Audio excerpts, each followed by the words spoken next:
नमस्कार, मी अनिल तिवारी, महाराष्ट्राचा पुढारी या न्यूज चॅनल मध्ये आपलं सहर्ष स्वागत करतो. 2-3 पोलीस निलंबित केलेले, त्यांना सुद्धा पुन्हा त्यांना अटकच करावी लागणार आहे. त्यांना चौकशीला घेऊन सोडून चालणार नाहीये. त्यांच्याकडे खूप माहिती आहे या संदर्भात.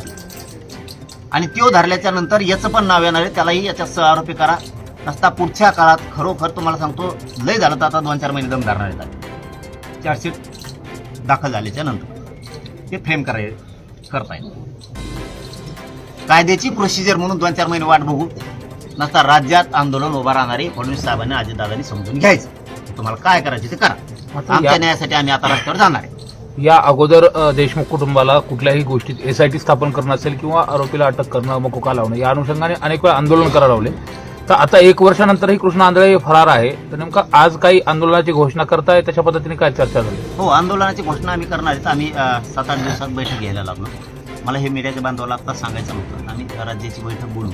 आम्ही एखाद्या वेळेस वेळ आली तर मस्साजोगमध्येच ती बैठक बोलवणार आणि तिथून आंदोलनाची घोषणा करणार आहेत. कारण जोपर्यंत फडणवीस साहेब पहिले देवेंद्र फडणवीस होत नाहीत, तोपर्यंत राज्यात कोणालाच न्याय मिळणार नाही. पूर्वीचा देवेंद्र फडणवीस बघण्याची इच्छा महाराष्ट्रातल्या लोकांची, की जे अन्यायाच्या विरोधात लढत होते. आत्ताचे देवेंद्र फडणवीस म्हणजे कुणी चोट्टा आलं, दरोडेखोर आला, बलात्कारी आला, किंवा किती घोटाळे करणारा आला, किंवा खून करणारा आला, तरी ते त्याला शुद्धीकरण करून घेते. ते देवेंद्र फडणवीस महाराष्ट्राला आणि आम्हाला देशमुख या खुनाच्या प्रकरणात नको आहे. आम्हाला वाटतं पूर्वीचा देवेंद्र फडणवीस साहेब तयार व्हावा, म्हणजे गोरगरीब जनतेला न्याय मिळत. आणि त्यांना जर पूर्वीचं व्हायचं नसेल तर थोड्याच दिवसात तुम्हाला तारीख ऐकायला येईल की महाराष्ट्रात खूप मोठा रोष तयार होणार आहे. राज्यातले लोक सगळे रस्त्यावरती येणार ही एवढी मोठी खतखती हातून फक्त वाट बघतात लोक की देतील वाण्या.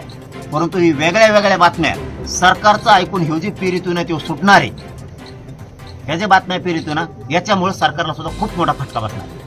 मात्र समाज माध्यमावरती ज्या पद्धतीच्या पोस्ट येत आहेत, व्हिडिओ येत आहेत, कॉल रेकॉर्डिंग येत आहेत, यावरून कुठंतरी या पीडित कुटुंबाला धमकावण्याचा किंवा पीडित कुटुंबावरती दबाव आणण्याचा प्रयत्न केला जातोय का? की जसं तुम्ही आता म्हटलं की सुटण्याच्या बातम्या पेरल्या जात आहेत, किंवा कॉल रेकॉर्डिंगमध्ये कोणतरी म्हणते की जे बाहेर येणार आहेत सगळं काही व्यवस्थित होणार आहे. तर या अनुषंगाने काय पीडित कुटुंबावरती दबाव आणण्याचा हा प्रयत्न आहे?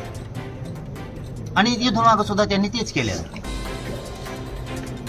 कुणाचं प्रकरण झालं की दबाव आणायचा. संतोष भैयाचा सण या कुटुंबावरती दाबदडप करायचा, दबाव आणायचा, धमक्या द्यायच्या. महादेव मुंडेचं प्रकरण असेल किंवा ते आंधळेचं प्रकरण, असे शेकडो प्रकरण आहेत. हे दबावच आणायचं तंत्रच यांचं होतं आत्तापर्यंत. आणि एक प्रकारे त्यांनी सिद्ध पण केलं त्या दिवशी त्या दाण्याने, की मला तिची आठवण येते म्हणला. याचा अर्थ त्यांनी त्यांचं कनेक्शन सिद्ध केलंय की ही याची टोळी आहे आणि ही टोळी त्याच्यासाठी चालवत होता. त्याचं ऐकून नुसत्या तारखी पुढे ढकलतायत त्याच्या प्रॉपर्टीच्या जप्तीच्या. दुसऱ्याच असतात आत्ताबोध यांनी कुलप लावून काढी लावली असते. याच्या प्रॉपर्टीवरती आणखीन जप्ती कसं काय येत नाही, याला वेळ कसं काय लागतो? मग ह्या सगळ्या माध्यमातून बहुतेक आणखीनही सरकार त्याच्याच आहारी जाते आणि या कुटुंबावरती दबाव सरकारच आणताय म्हणावं लागणार आहे. कारण सरकारचं जर सरकारने त्यांना बळ दिलं नाही तर त्यांची काय टप्पर आहे दबाव आणायची. त्यांना तरी आणखीन दिसतंय की सरकार त्यांच्या पाठीशी, आणि आम्हाला दिसायला लागले सरकारने त्यांच्या पाठीशी राहू नये. आणि इथून पुढं सोशल मीडियावर त्याच्यावर टाकणारे तिथं सेपरेट एसपी आहे ना. काही दल पोलीस अधीक्षक कार्यालय ऍक्टिव्ह नाही. दुसऱ्या राज्यात आहे का दुसऱ्या जिल्ह्यात आहे? यांनी प्रत्येकावरती लगेच गुन्हे दाखल करून त्याला असं जर धिंड काढून झोडपिलं ना तर ते सगळे सोशल मीडियाचे प्रकार सुद्धा थांबतील.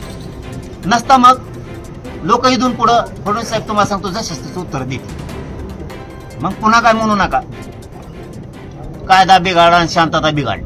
ते होऊ शकतं, कारण सहन करण्याच्या खूप मर्यादा असतात आणि मर्यादा पाळायची जबाबदारी आमची एकटीची नाही, त्यांची सुद्धा आहे. आरोपीच्या संपत्ती संदर्भात अधिवेशन चालू आहे. काय मुख्यमंत्र्यांकडे मागणी कराल का की संपत्ती जप्तीच्या संदर्भामध्ये परत काही विषय पुढे झाला? गृह मंत्रालय ते करू शकतं.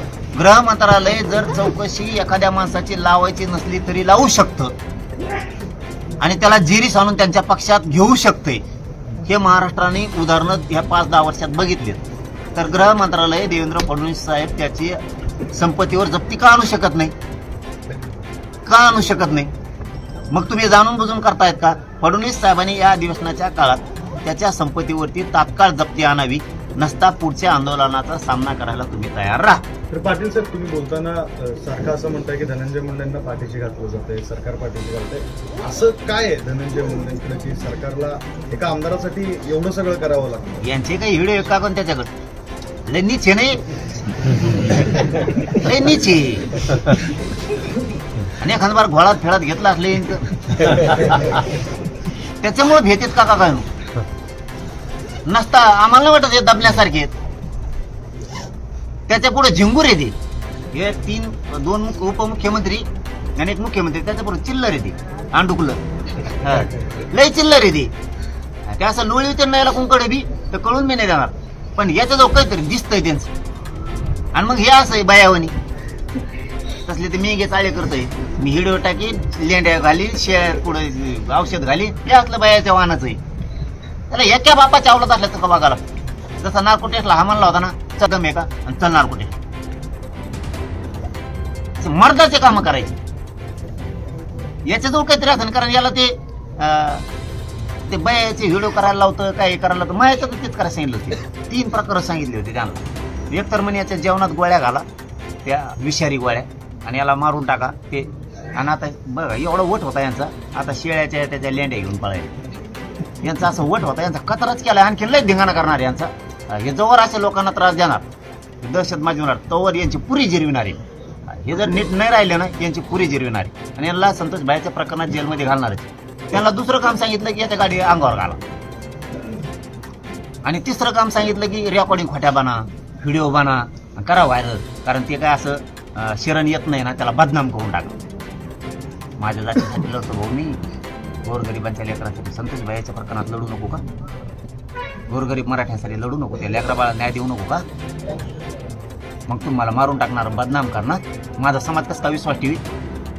तू कसले व्हिडिओ बनवणार, कसल्या रेकॉर्डिंग बनवणार, टाकून देणार पैशाच्या जोरावरती. माझा समाज विश्वास ठेवणार. आणि मी कोणासाठी जीवन वाहून घेतलंय? माझं काढाची काढ कोणासाठी केलेत मी? याच गोरगरिबांच्या समाजाच्या लेकरासाठी केले. सगळं डावावर लावलंय मी, माझं अख्खं कुटुंब आणि मी सुद्धा स्वतः. आणि नीच पायदास असली हे व्हिडिओ बनवणार, टाकणार, त्याच्यावर माझा समाज आणि सरकार पण विश्वास ठेवणार का? ते असलं नीच. त्याच्यामुळं त्यांचं काहीतरी असू शकतं म्हणून हे भेट येत नसता. असे लात मारून बाहेर काढ असतं ना, त्याला बहुतेक अंदाज येतोय. नसन तर त्याला लात मारून बाहेर काढ. तुमजवळ काहीच नसन ना, त्याचं तुमजवळ काही गाबाळ नसेल तर लात मारून बाहेर काढा. काही गरज नाही. लय ओबीसीचे नेते आहेत भारी भारी, त्यांना मोठं करा आणि तुमचा पक्ष पण वाढवा.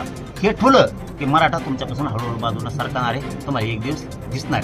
बघा तुम्ही दिसताय का? शेवटचं आमच्यासाठी संतोष भाईचं प्रकरण खूप महत्वाचं आहे. दादा, शेवटचा सरकारला काय इशारा असेल की आता या संपूर्ण प्रकरणात आरोपी अटक करणं असेल किंवा फास्ट ट्रॅक कोर्टामध्ये न्याय मिळणं असेल आणि आरोपीला फासावर जाण्याच्या अनुषंगाने जे तुम्ही बोलताय, तर त्या अनुषंगाने काय शेवटची मागणी आहे? 4 महिन्याच्या आत तुम्ही यांना आता फाशीची शिक्षा द्या.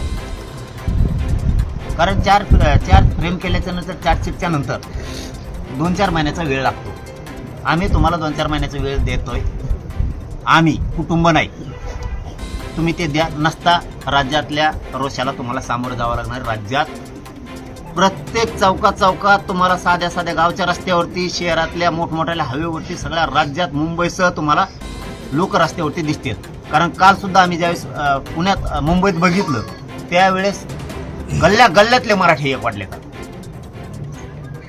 मुंबई सुद्धा बंद पडू शकते, इतक्या ताकदीनं आम्ही आंदोलन उभा करणार.